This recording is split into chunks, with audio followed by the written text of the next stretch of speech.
ज्ञान हमेशा से अर्थ का आधार रहा है। ये बात और है कि औद्योगिक क्रांति के बाद पूरी दुनिया में इस बात को लेकर रस्साकशी चल रही है कि आधुनिक वैश्विक अर्थव्यवस्था में कौन सा और किसका ज्ञान आधार बनेगा।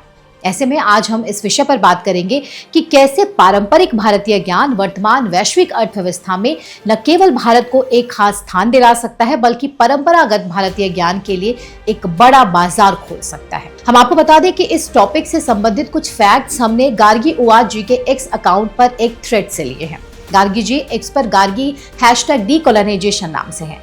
गार्गी जी ने इस टॉपिक पर रिसर्च करते हुए जिन आंकड़ों को सामने रखा है, उससे जुड़े कुछ महत्वपूर्ण पहलू हम आपके सामने रख रहे हैं। नमस्कार, मेरा नाम विनीता त्रिपाठी है और आप देख रहे हैं द पैम्फलेट। हम आगे बढ़े उससे पहले एक सवाल, क्या आप जानते हैं कि भारत का प्राचीन ज्ञान यानी एंशिएंट नॉलेज भारत की अर्थव्यवस्था में $1 ट्रिलियन ऐड कर सकता है? जी हाँ, $1 ट्रिलियन।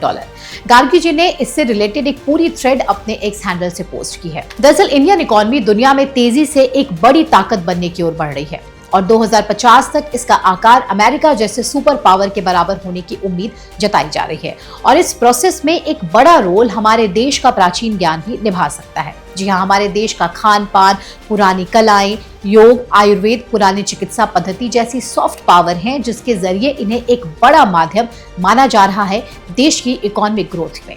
2014 के बाद से ही मौजूदा सरकार हमारे प्राचीन ज्ञान जैसे योग, खान पान, कला और चिकित्सा पद्धति को देश दुनिया के सामने लाकर उसके महत्व को बता रही है, जिससे न सिर्फ हमारे प्राचीन पद्धतियों को पहचान मिल रही है, बल्कि इससे देश की इकोनॉमी पावर बढ़ने में भी मददगार साबित हो रही है। इसी दिशा में प्रधानमंत्री मोदी के प्रयासों से अंतर्राष्ट्रीय योग दिवस को वैश्विक स्तर पर स्वीकार किया गया। परंपरागत ज्ञान के महत्व को पहले हम आपको एक केस से समझाते हैं। मसाले में इस्तेमाल होने वाले हल्दी को ही ले लीजिए। आपको जानकर हैरानी होगी कि इसे लेकर एक बार भारत अमेरिका से लड़ गया था। अमेरिका ने हल्दी को अपने यहाँ पेटेंट करवाने की कोशिश की थी, पर वाजपेयी सरकार द्वारा इस विषय पर अंतर्राष्ट्रीय न्यायालय में लंबी लड़ाई लड़ी गई और उसके बाद ये साबित हुआ कि हल्दी पिछली कई सदियों से भारत में लोगों के घावों को ठीक करने के लिए प्रयोग की जाती थी। भारतीय औषधि कानून बताते हुए इसे आयुर्वेद का हिस्सा करार दिया गया था। लंबी लड़ाई के बाद ये बात साफ हुई कि हल्दी का ट्रेडिशनल नॉलेज सिर्फ भारत के पास है, अमेरिका के पास नहीं।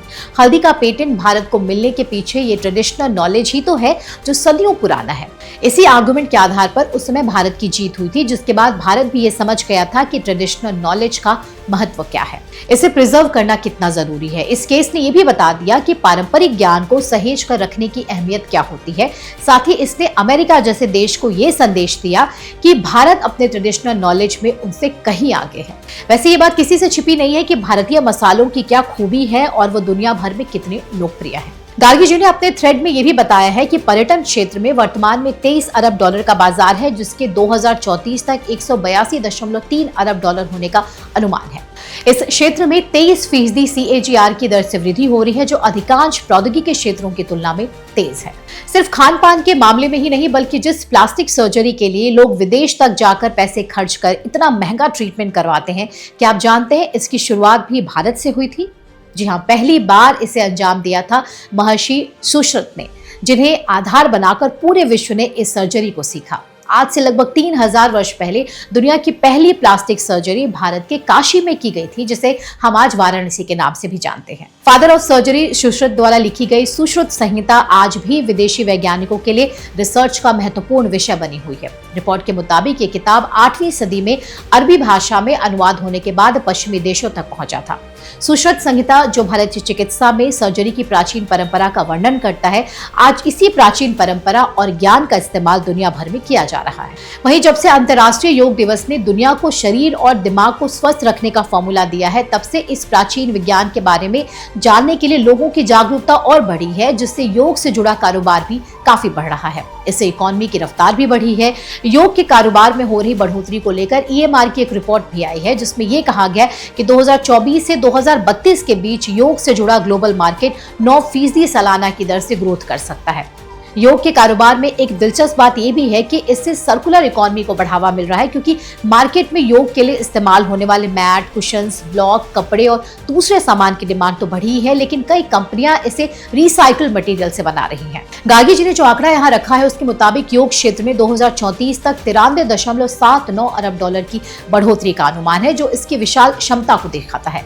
आज योग तेजी से बढ़ता हुआ क्षेत्र है, जिसमें रियल एस्टेट, कॉर्पोरेट कल्याण कार्यक्रम, ऑनलाइन योग प्लेटफॉर्म और पहनने योग्य उपकरण जैसे विभिन्न पहलू भी शामिल हैं। भारत में ही योग क्लासेस की इंडस्ट्री या रेवेन्यू साइज करीब 2.6 अरब डॉलर का है, जबकि योग इंडस्ट्री का आकार 80 अरब डॉलर का है। आप इसी से अंदाजा लगाइए कि क्या कुछ वर्ष पहले तक योग और आयुर्वेद को इतने लार्ज लेवल पर सामने लाया गया था। सच्चाई तो ये थी कि हम अपनी प्राचीन परंपराओं से एक तरह से कट से गए थे। इसमें मौजूदा सरकार ने एक बड़ा रोल प्ले करते हुए प्राचीन कला और विज्ञान की ताकत को दुनिया को बताया है, जिससे न सिर्फ देश का मान बढ़ा बल्कि देश के आर्थिक ग्रोथ में भी मदद मिली। भारतीय संस्कृति, स्वास्थ्य, भोजन और डिजाइन की मांग न केवल डोमेस्टिक बाजार में है बल्कि इंटरनेशनल बाजार में भी तेजी से बढ़ रही है। जब अंतर्राष्ट्रीय राजस्व को इसमें जोड़ा जाएगा तो ये क्षेत्र और भी बड़ा हो जाएगा। इसमें कोई संदेह नहीं है कि भारत अपनी प्राचीन परंपराओं और ज्ञान के बल पर आज आर्थिक रूप से तरक्की कर रहा है। प्राचीन ज्ञान जैसे आयुर्वेद, योग और वास्तुशास्त्र को आधुनिक संदर्भ में लागू किया जा रहा है। इसके अलावा प्राचीन भारत की व्यापारिक और आर्थिक प्रणालियों से सीखकर भारत आज भी एक मजबूत आर्थिक शक्ति बनने की राह पर है।